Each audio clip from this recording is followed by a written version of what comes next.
Je donne maintenant la parole à son Excellence.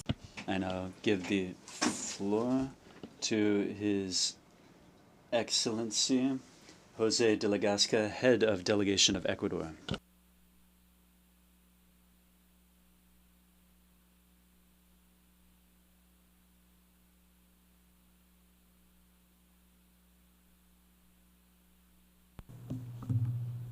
Señor Presidente de la Asamblea General, President of the General Assembly, distinguished representatives, I begin by bringing you the regards of the President of the Republic of Ecuador, Daniel Noboa Asin, who is the leader of a young government and is a young leader who has sought to break the patterns that prevented us from delivering the change that his generation was calling for and that my country is calling for.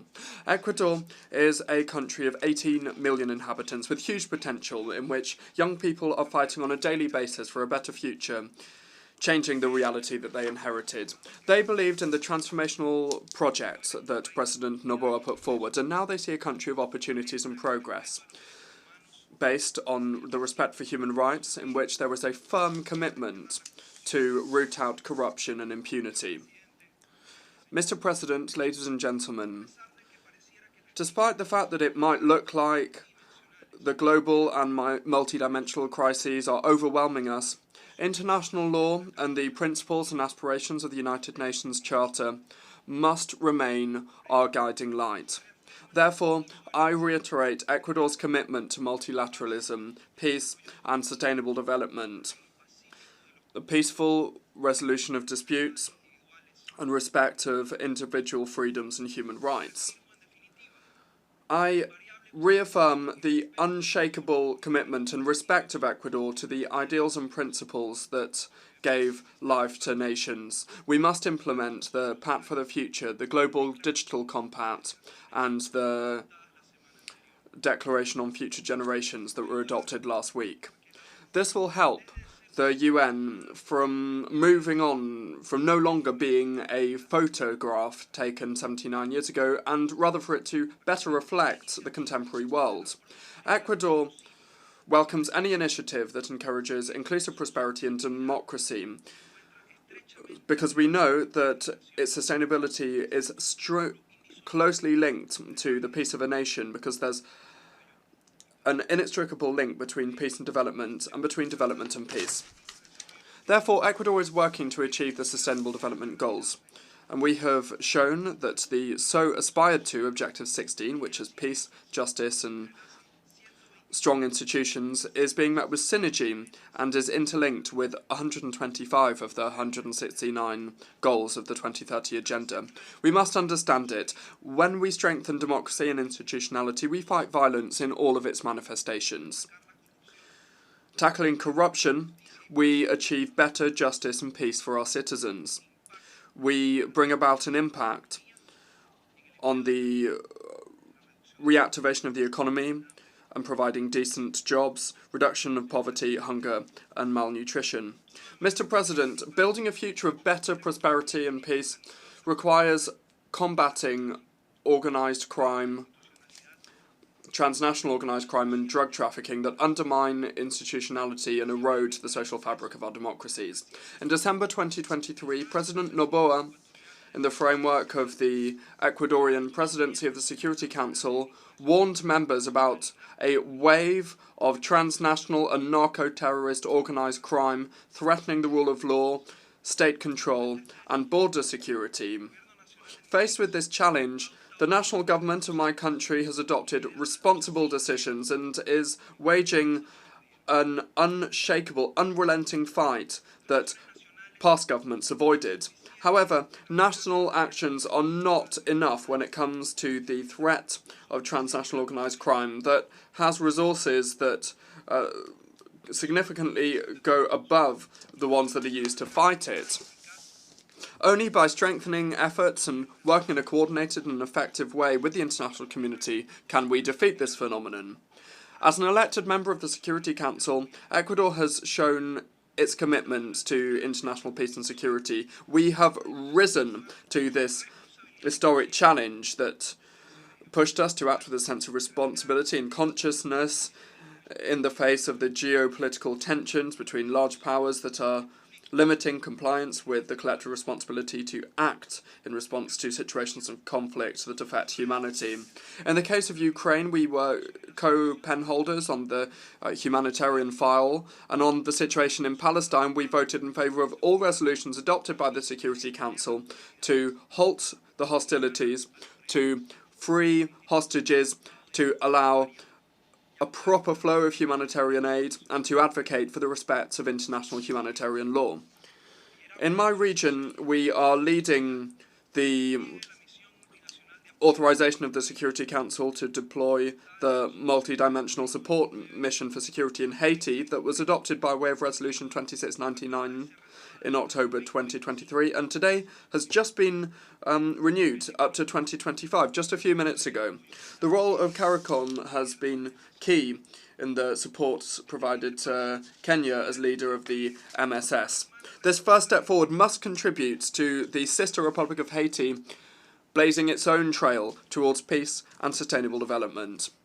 President, Excellencies, colleagues, to the very end of our term, we will honour the commitment made at this Assembly that elected us with 190 votes to promote the strengthening and maintenance of peace, keeping of peace, respect to the United Nations Charter, prioritising the peaceful resolution of disputes, and democracy and dialogue, protection of civilians as the best way to honour the 75th anniversary of the Geneva Conventions, the fight against transnational organised crime and terrorism, the non-proliferation of and fight against the illicit trafficking of arms, the women, peace and security agenda to move to eliminate the stumbling blocks that prevent women from participating and making decisions in the whole cycle of prevention, construction and maintenance of sustainable peace.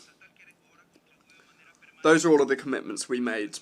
Furthermore, Ecuador underscores the fact that we have contributed constantly to peacekeeping operations of the UN with military personnel in various missions, supporting initiatives that strengthening them also with the historic Resolution 2719 of 2023 that was adopted during our presidency of the Security Council.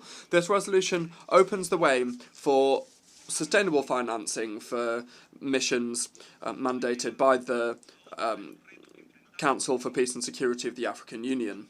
This brings me on now to another challenge that we face in Latin America, the absolute need to preserve the rule of law and respecting the will of the people. The escalation of tensions in Venezuela, the systematic violations of human rights, and the persecution of political leaders, and the daily violent repression by a totalitarian government against its own citizens who are calling for their right to be respected, to be able to express their popular will at the ballot box.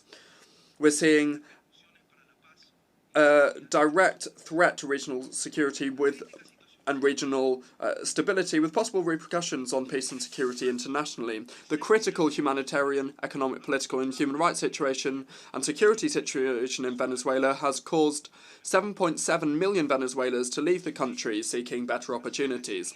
Many of them have been welcomed with open arms in other countries in Latin America, including in Ecuador, that is host to the largest number of Venezuelans per capita in the region. Faced with the ongoing deterioration, gravity and complexity of this crisis, Ecuador has shown leadership for the Venezuelan people and will not relent in its insistence before all international fora for there to be a peaceful and democratic transition for all of the Venezuelan people. The international community must give a clear and timely response here. President, migration is one of the most complex and pressing challenges that the world faces. Behind irregular migration, we see the operation of human trafficking networks and illegal smuggling of migrants, putting the lives and integrity of millions of people at risk, and of course unaccompanied children and women are the most vulnerable. This is intolerable, and fighting against this phenomenon requires joint and coordinated actions with a comprehensive approach. Ecuador experiences all dimensions of migration because we are a country of origin, destination, transit, and even return, and we even host refugees. Therefore, we call for safe, orderly, and regular migration in all areas of human mobility, and this requires decisive support from the international community that must be clear on the fact that this can be achieved without criminalising it. The international community must also be united in facing the devastating effects of climate change. Today, Ecuador is suffering from the worst drought in the most recent decades, and this shows how important it is to care for our ecosystems and to invest in infrastructure to deal with this issue.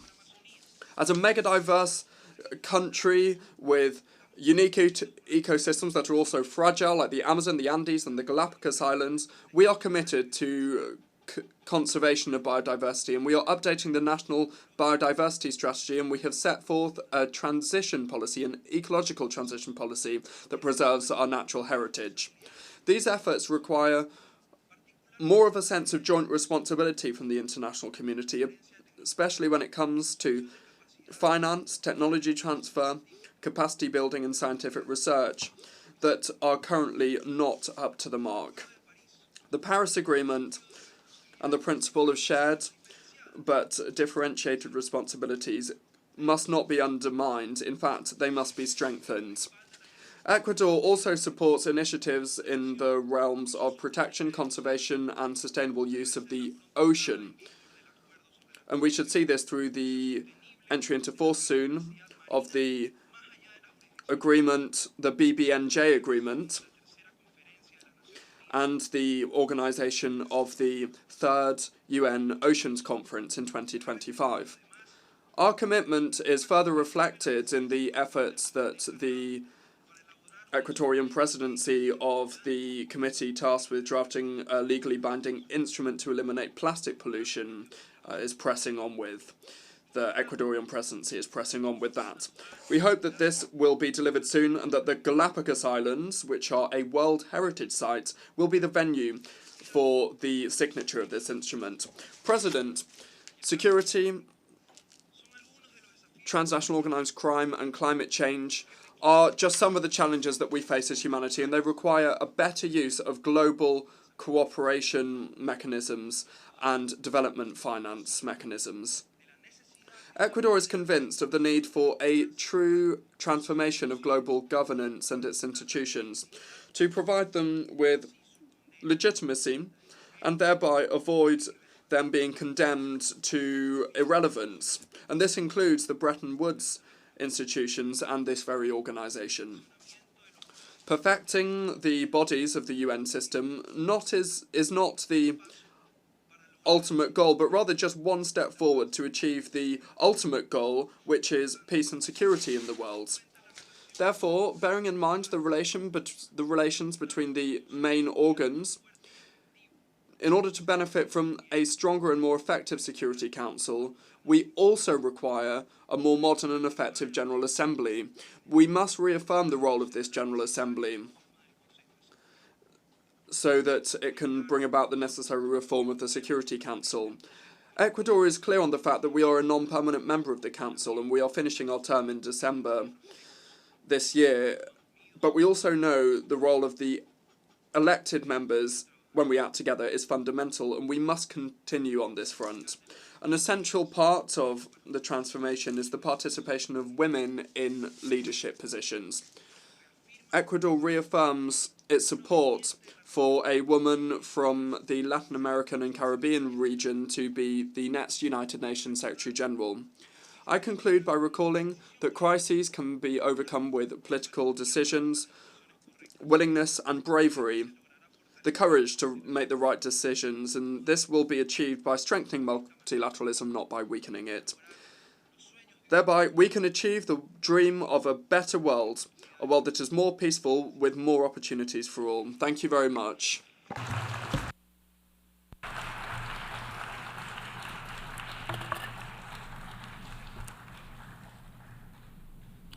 I thank the chair of the delegation of Ecuador,